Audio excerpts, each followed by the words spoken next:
Hey y'all, this is Kasey Hope from Pizzazz Art Studio, and today we are going to draw and color an old school camera. Some of y'all might need to ask your parents what this even is, but this is how we used to take pictures all the time before we did it on our phone. And we would have to take pictures and wait until we took the film to the store and get things back to see what pictures we took, and it was a whole different way of doing things. And some of these have started to come back around and back in style. So some of you may have played around with these, but today we are going to draw it. We're going to use these really fun ultra clean washable markers, the bright colors. They are a lot of just brightness, and I'm doing this on a half sheet of paper. Now I'm using Bristol paper. You can totally use a full sheet. This was a half sheet. I just cut it in half. The reason I did that was just because the shape of this camera seemed to fit on a half sheet better than a full sheet, but you can do whatever you want to. So I've got my paper, I've got a pencil, got a permanent black marker, and my Crayola bright color markers. All right, so let's take you through this very step by step. We are going to start with a circle. So we're going to do a circle. Now, my circle is not perfect. Your circle might not be perfect. It's not a big deal. Now, you can, if you want to, get a cup of some sort. If you want to kind of trace it to make it look a little bit more like a circle, you can totally do that. So that's one option, is to get a cup and trace it. But also, don't think it has to be perfect. Just get you a circle as good as you can. Then we're going to do another rim around the circle.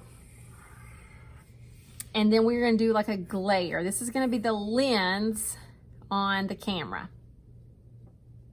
Next up, we are going to do a line. It's going to be kind of right here, not the top, about right here, that comes out. Another one down here that comes out. And then we're going to connect these, but I'm not going to just do a straight line. I want there to be a little bit of a curve on the edge. I don't want there to be a harsh point. So I'm going to kind of curve it. And then when it touches here, it's going to be a little bit of a curve. Just kind of some rounded edges there.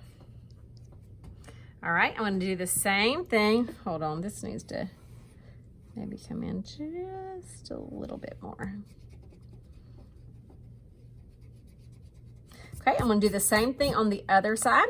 So I'm going to draw a line here. Not draw a line. Kind of trace this in the air. Imaginary line goes here, and then it's going to come out there. The reason I kind of trace this and did an imaginary line is because I do want it to meet up. I want it to kind of match. I don't want this line to be way down here.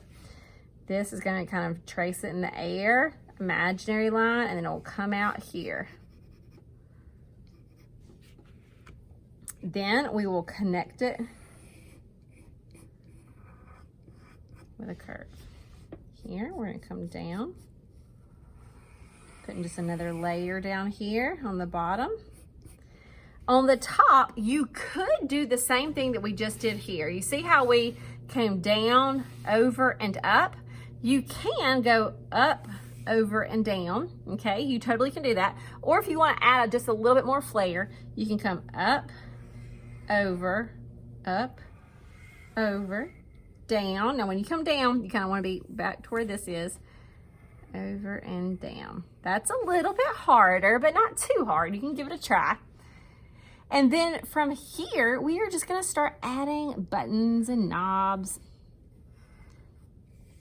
flashes. There's just a bunch of kind of rectangles, but I like those rectangles to have kind of rounded corners. You can do kind of a curve with some lines if you want a knob. Circle, circle. And then over here, we are going to put just kind of a curve and a curve. We used to put, the cord through there so that we could hold things on our wrist. So there is kind of just the basic drawing. You can tweak this however you like. You can add different buttons, different flashes, different knobs. But once you get it like you like it, then we are going to use a permanent black marker to outline it. And then after that, we will be coloring in with our Crayola markers.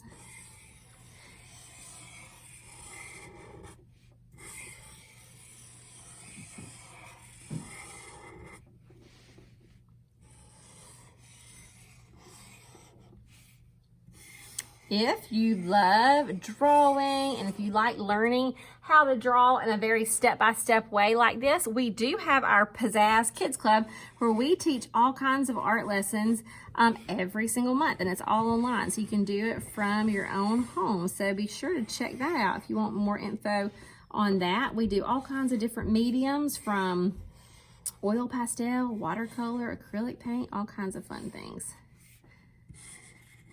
This month we are doing oil pastels, and Crayola has some really cool, they have their bold oil pastels and they have those really cool neon oil pastels that if you have not tried, you should totally give it a try.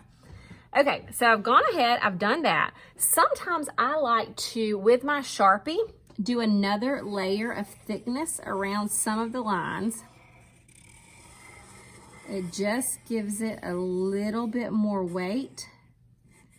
And to me, makes it look a little more interesting. It doesn't have to be perfect. It's just a slight bit thicker than some of the other lines.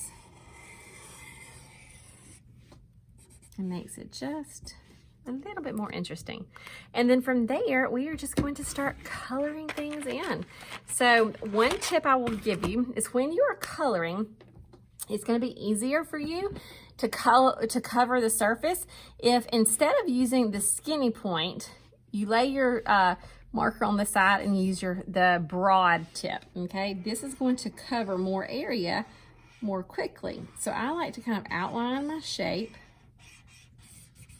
and then use the side of my marker to fill it in.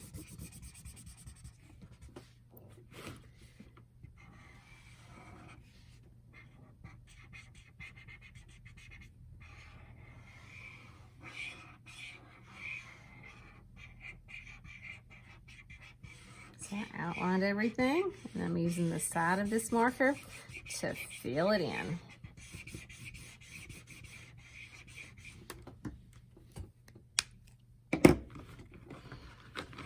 Gonna get this really pretty hot magenta. I love this color. I think you will too. Again, I'm using the edge of my marker to kind of outline and to fill in. You do not have to use these same colors that we're using. We love to see you get super creative and to use your own colors. We are just giving you kind of a jumping off point.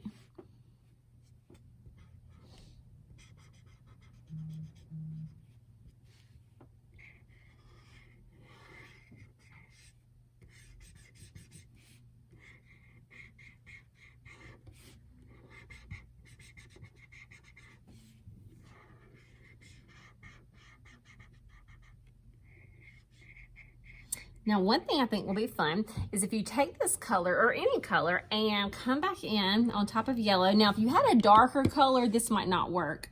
But since I have yellow, other colors will layer on top of yellow and we can still see it. So we're just gonna add a little bit kind of fun stuff. Now, let's say you had a darker color like blue or something. You still could do designs with your black permanent marker if you wanted to. But sometimes the Crayola marker works best on top of the lighter colors if you're gonna layer them. And I'm just kind of taking color and putting it on, okay? So y'all have fun with this. Another little tip that you might want to remember is if your paper, if the marker is not soaking into your paper really quick, you don't want to lay your hands on it. Have y'all ever had that where you come up and you've got marker all over your hands? That happens to me all the time, okay? So just kind of keep that in mind. You might just want to have your hands raised just a little bit to where they're not resting on the paper.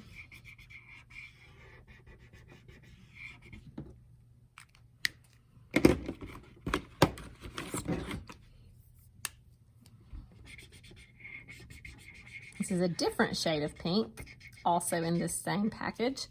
This one is called Hot Pink. Then I'm gonna get my electric lime. All of these colors look very electric.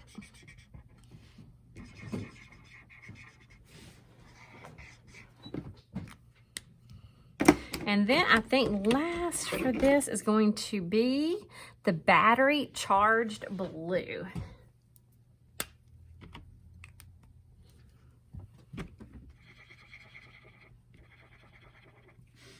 going to use the edge of my marker to kind of outline around what I'm doing.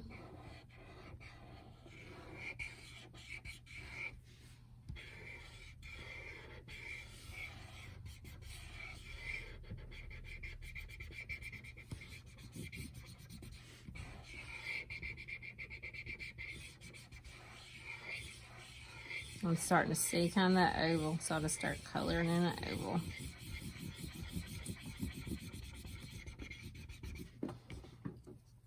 Okay, and there y'all have it, unless you can stop right here. But if you love polka dots the way I love polka dots, and I love pairing black and white along with fun colors, so I'm going to grab my black marker one more time and do fun little polka dots all over the place. And a lot of times when you're in small spaces like over here, you might not can do the whole polka dot, but you can do these little half polka dots.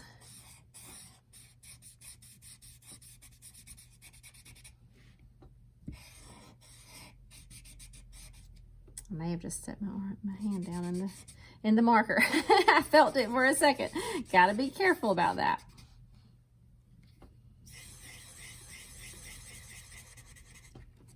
I'm going to come down here. So down here, I'm doing these half polka dots. I'll do it kind of down on here, and then I'll go up. There's a half up there. One down here, half. And one up here, half.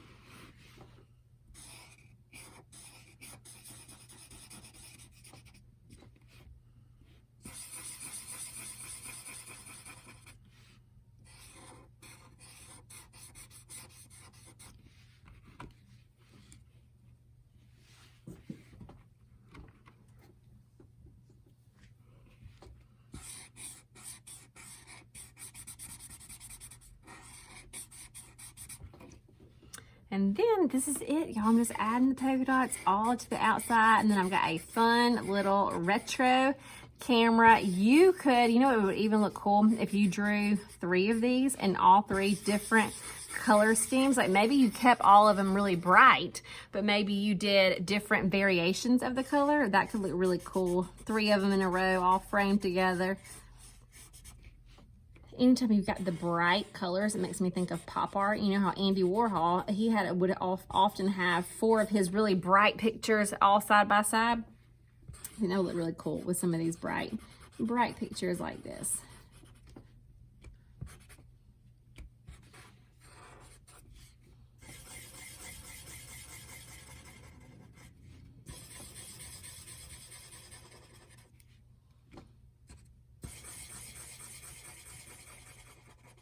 Okie doke, y'all. So that is it for now. Have fun with this. Do your own variation. I can face it better.